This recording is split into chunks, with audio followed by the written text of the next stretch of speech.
free agency. What is it? What's the purpose of it? Who designed it? 3, 2, 1.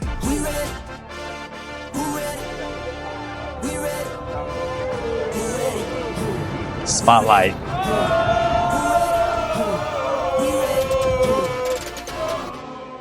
I don't know the last answer to that question, or I don't know the last answer to the last question, but I do know what it's for. It's when people get off their contract and they go to another team, or they re-sign for the same team. I'm just talking about offensive players, because we don't care about defensive players fantasy football. Welcome to Spotlight Fantasy, a special free agency.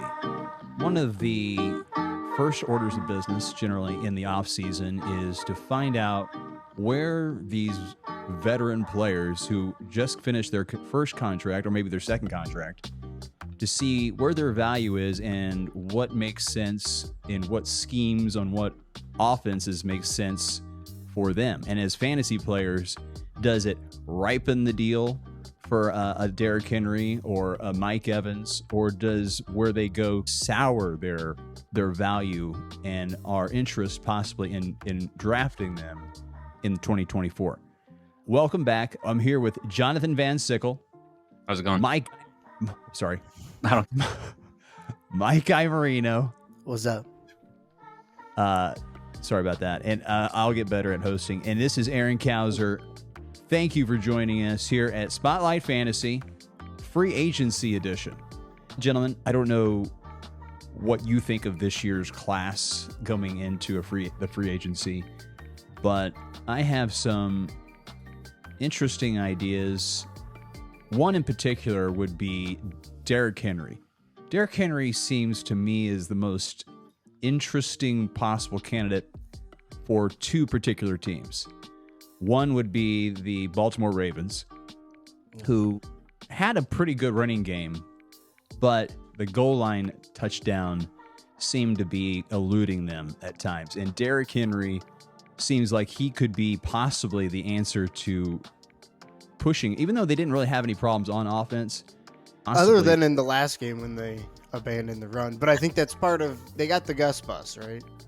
And he's just a worse version of Derrick Henry. Like, big bruising back, goes north and south.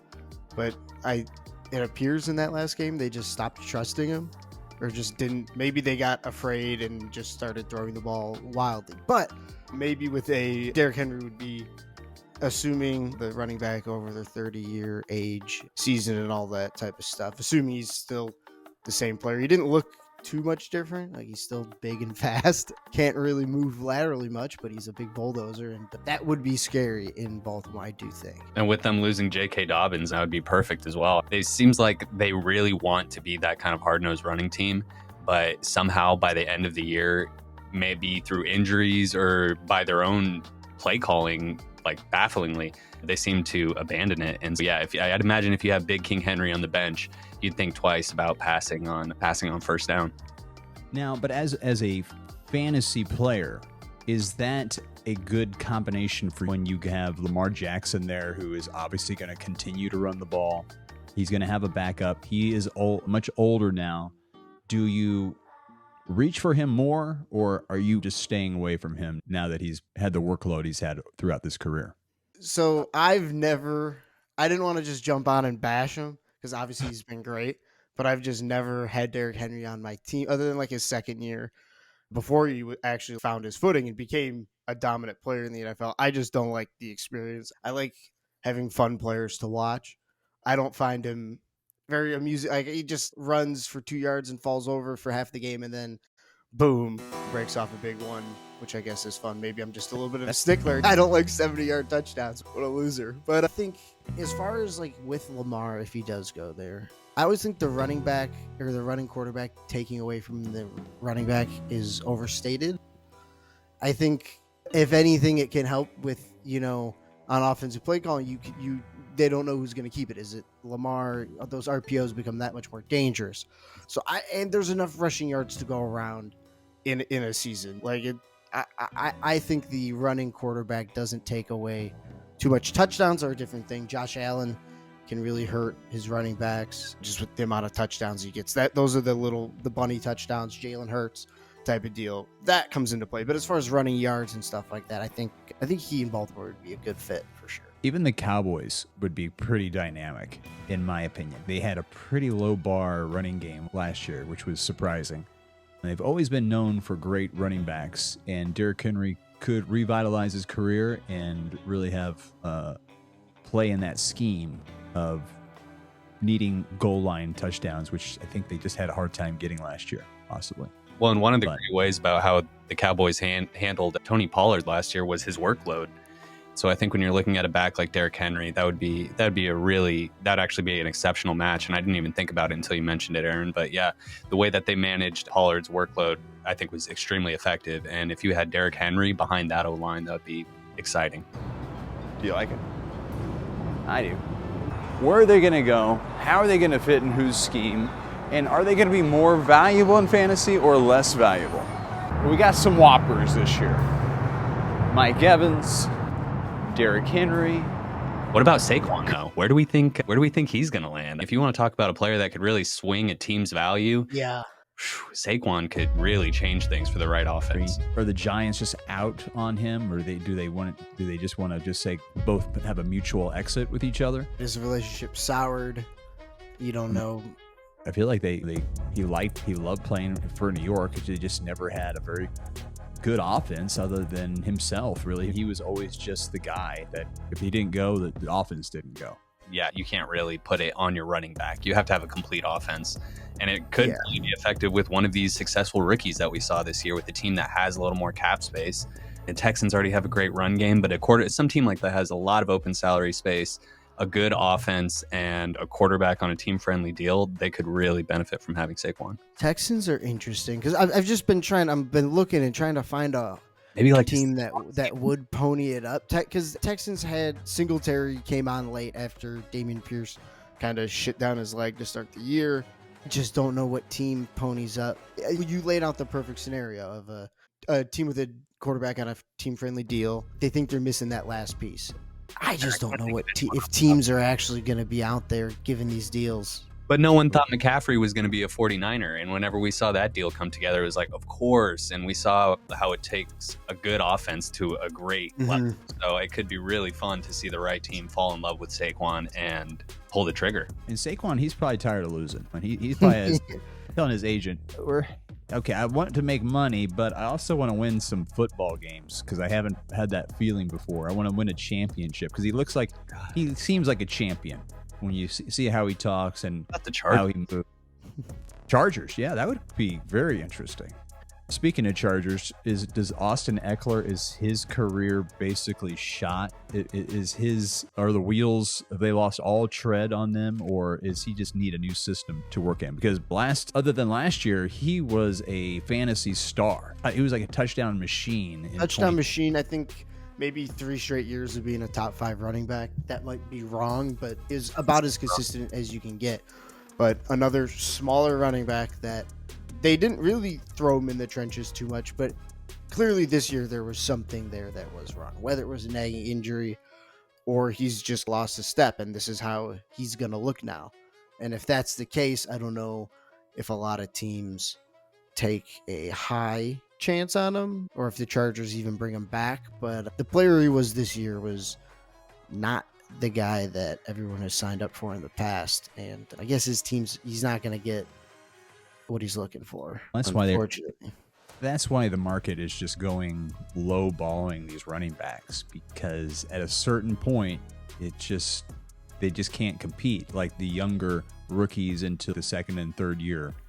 They are fresh, they're ready to go, they're in the prime of really their physical state, and by the time you hit the end of your first contract or even definitely your second contract, running backs value, you better either be able to catch the ball, you better be able to block to maintain a value. And it looked like Austin Eckler hopefully didn't lose that edge, but if he lost it, he's going to have a hard time staying in valuable, especially with fantasy. If you went with Austin Eckler last year, you're probably not going to want to get burned again.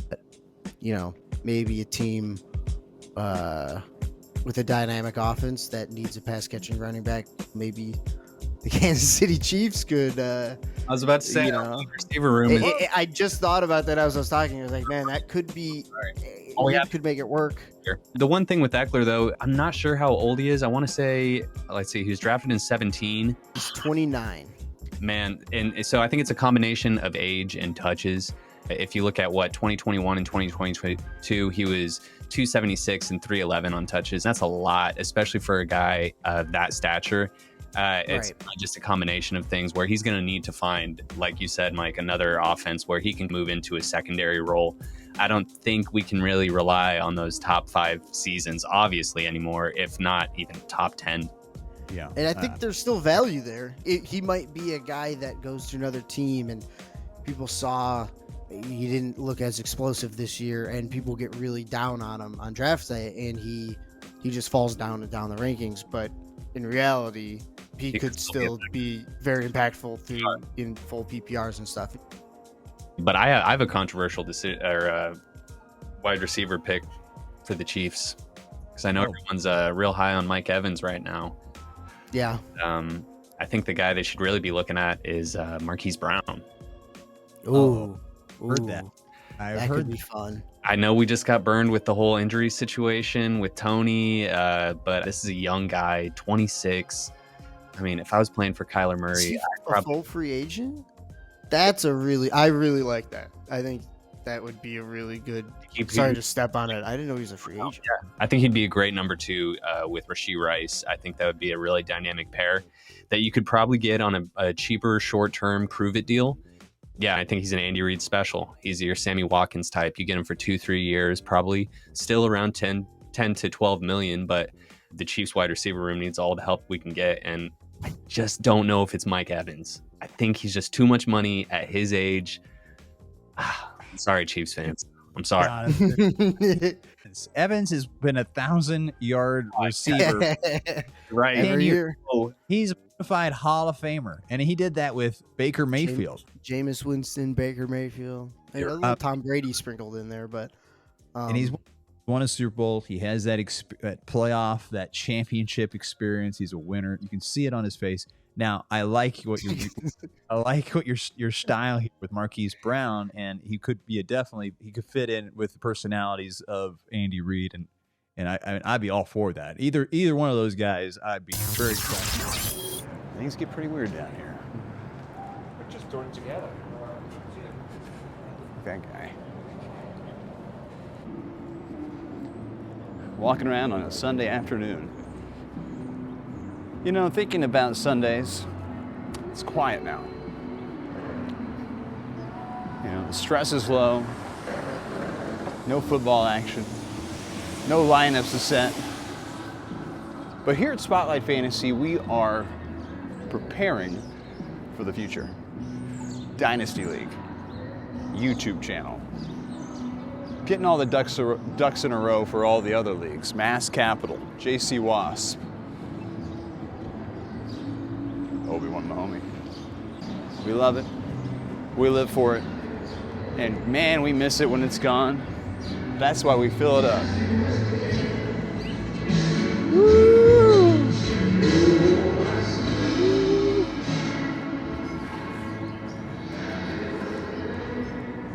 So stay with us all year long, right here on Spotlight Fantasy.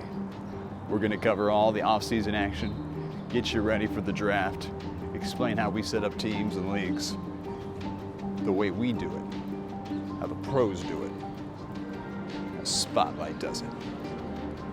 You understand?